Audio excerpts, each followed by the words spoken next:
నాయి చిన్న పరిచయం. నా పేరు జామ సత్యనారాయణ. జన్మస్థలం లక్వరపుకోట, విజయనగరం జిల్లా. ఉద్యోగ స్థలం తొమ్మేరు జిల్లా పరిషత్ ఉన్నత పాఠశాల, తూర్పుగోదావరి జిల్లా. నివాస స్థలం మన రాజమహేంద్రవరం. నాయి కవిత. అనాథ బాలలు. ఏ తల్లి కన్న బిడ్డలు, ఎవరి అనాథ బాలలు. భరతమాత ముద్దు బిడ్డలు, భవతి అంతా పుట్టిపాలు. చేయి చాచిన ప్రతి చోట చీత్కారాలు, చేయకూడని పనుల్లో ఈ అనాథ బాలలు. ఇలాంటి బాలల భరతమాత కన్న బిడ్డ. ఏమిటి దుస్థితి, ఏమిటి పరిస్థితి, ఎందుకు ఈ పరిస్థితి? భార్యలంతా భారముతో, బ్రతకంతా చీకటితో, భయంతో బ్రతికే ఈ చిన్నారుల కవిత బుక్కి బుక్కై చిలికపోవడమేనా?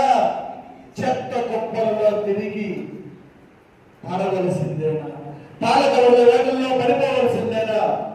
అక్కడ ఇక్కడ అడుగు తినవలసిందేనా? జీవితాంతం అనాథలుగా బ్రతకవలసిందేనా? ఈ పరిస్థితికి అంతం లేదా? దీనిని రూపుమాపలేమా?